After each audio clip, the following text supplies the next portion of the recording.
Yes students, हमारा chapter second what is democracy and Y democracy, लोकतंत्र क्या है और लोकतंत्र की क्यों ज़रूरत है। तो इस टॉपिक को हम लोग कर रहे हैं जिसमें हम लोगों ने डेमोक्रेसी की डेफिनेशन की है, जो कि डेमोक्रेसी वर्ड आया कहाँ से है।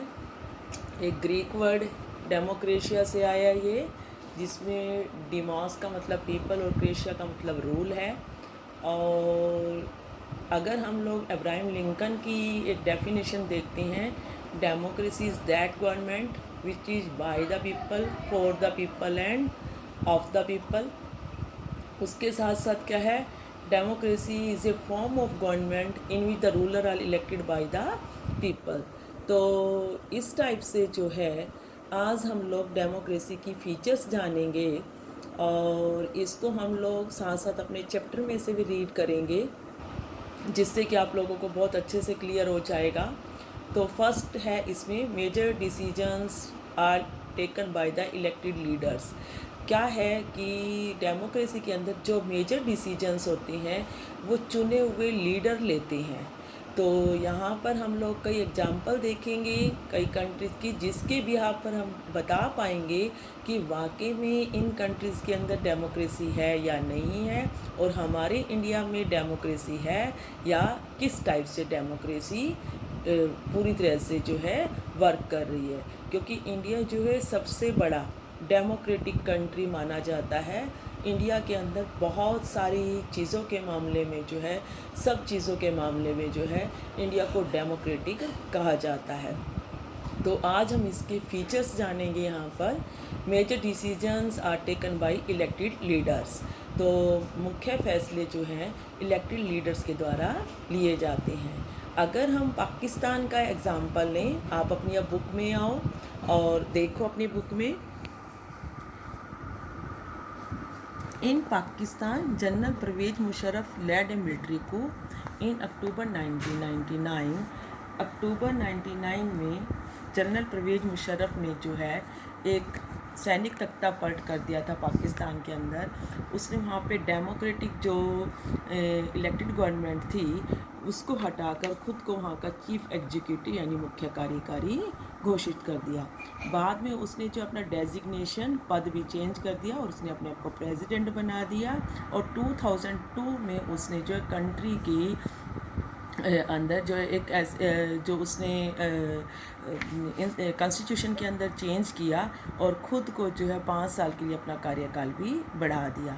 पाकिस्तानी मीडिया ने, ह्यूमन राइट ऑर्गेनाइजेशन ने और डेमोक्रेटिक एक्टिविस्ट ने कहा कि ये जो ये सब कुछ हो रहा है ये जो है बिल्कुल ही मल प्रैक्टिस के अकॉर्डिंग हो रहा है और फ्रॉड है। मल प्रैक्टिस और फ्रॉड यानी कि धोखाधड़ी है, और इसकी वजह से जो है ऐसा नहीं होना चाहिए। In August 2002 he issued a legal framework order. उसने एक लीगल फ्रेमवर्क ऑर्डर इशू किया और कॉन्स्टिट्यूशन के अंदर अमेंडमेंट कर दिया पाकिस्तान की। और इस ऑर्डर के अकॉर्डिंग उसने क्या किया कि वो एक प्रेसिडेंट के रूप में नेशनल और प्रोविंशियल जो असेंबलीज़ हैं उनको डिसमिस भी कर सकता है, और साथ साथ जो है the work of the civilian cabinet is supervised by a national security council. और एक नेशनल सिक्योरिटी काउंसिल है जो पूरी तरह से सुपरवाइज करेगी और जिसकी जो कि किस टाइप से सारे काम हो रहे हैं, और पूरी तरह से जो वो भी मिलिट्री ऑफिसर्स की डोमिनेशन में, यानी मिलिट्री ऑफिसर का उनके ऊपर दबाव रहेगा। और ये लॉ पास होने के बाद जो है वहाँ पर जो इलेक्शन होते थे नेशनल स्टेट असेंबली के हुए, तो Pakistan has had election elected representative have some powers, कि जो वहाँ पर पाकिस्तान के अंदर चुने हुए प्रतिनिधि थे वो पूरी तरह से जो है मिलिट्री कूप के, यानी जो मिलिट्री ऑफिसर्स थे उनके अकॉर्डिंग ही चलते थे, और उनको कुछ ही पावर दी गई थी उन रिप्रेजेंटेटिव्स को। और फाइनल डिसीजन जो था वो मिलिट्री ऑफिसर लेते थे और जनरल परवेज मुशर्रफ लेते थे। तो इस टाइप से हम क्या कहेंगे कि पाकिस्तान के अंदर जनरल परवेज मुशर्रफ के अंदर टाइम में जो शासन था वो डेमोक्रेटिक नहीं था। Can we say that the rulers are elected by the people in Pakistan? क्या हम कह सकते हैं कि जो रूलर्स हैं वो पाकिस्तान के लोगों के द्वारा चुने गए? नॉट क्वाइट, ये बिल्कुल भी ठीक नहीं है।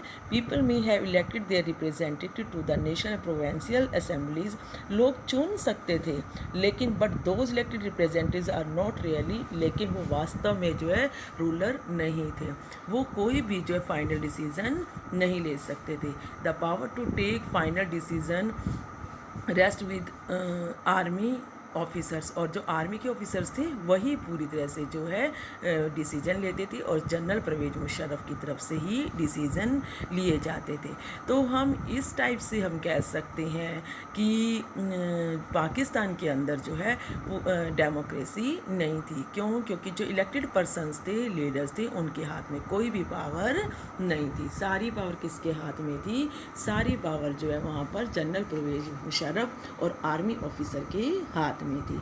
और ऐसे ही जब पोलैंड जो है यूएसएसआर के यानी कि यूनाइटेड स्टेट ऑफ रशिया यानी कि उसके अंडर में थी, रशिया के अंडर में, तो उस टाइम में हम ये कह सकते हैं कि वहाँ पर जो है वहाँ पर भी जो है डेमोक्रेसी नहीं थी।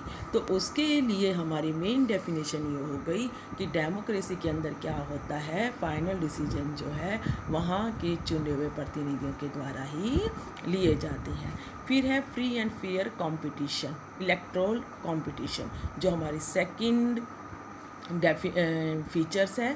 तो चाइना के अंदर जो है इलेक्शन होते हैं 5 साल के बाद, लेकिन वहाँ की जो पार्लियामेंट है वो चुनी जाती है 5 साल के लिए जिसको जो क्वांगम रेनिम दुबई यानी कि नेशनल पीपल्स कांग्रेस कहा जाता है।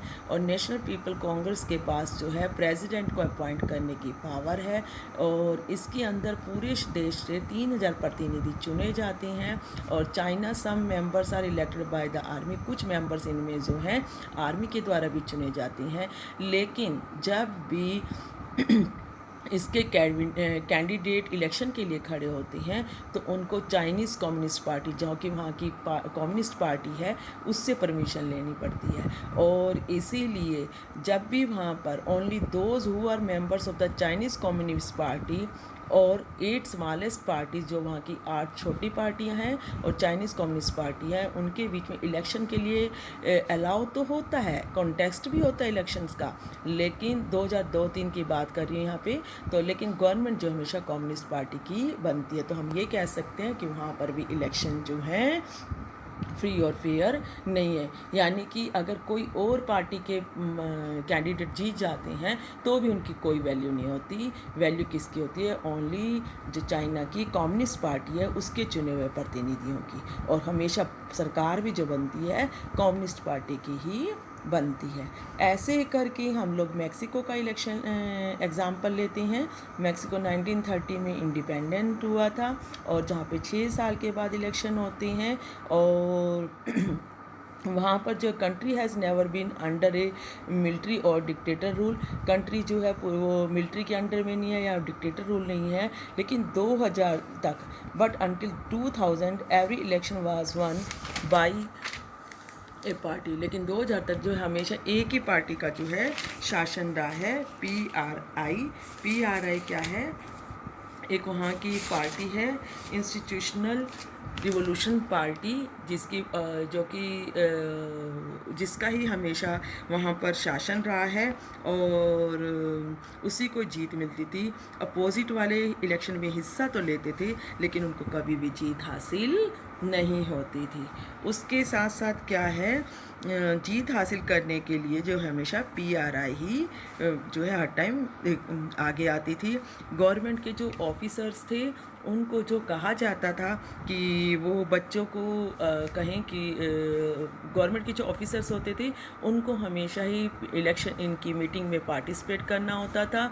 और साथ साथ जो है वहाँ पर मीडिया जो है वो पूरी तरह से अपोजिशन पार्टी की तो क्रिटिसाइज़ करती थी, लेकिन उनकी कोई क्रिटिसाइज़ नहीं करती थी जो रूलिंग पार्टी थी। और पोलिंग बूथ को भी चेंज कर दिए जाते थे लास्ट मोमेंट के अंदर, जब वहाँ पे इलेक्शन हो रहे होते थे। और टीचर्स को भी स्कूलों में कहा जाता था कि वो बच्चों को इंसिस्ट करें कि अपने पेरेंट्स को कहें कि वो वोट जो है PRI को ही देंगे।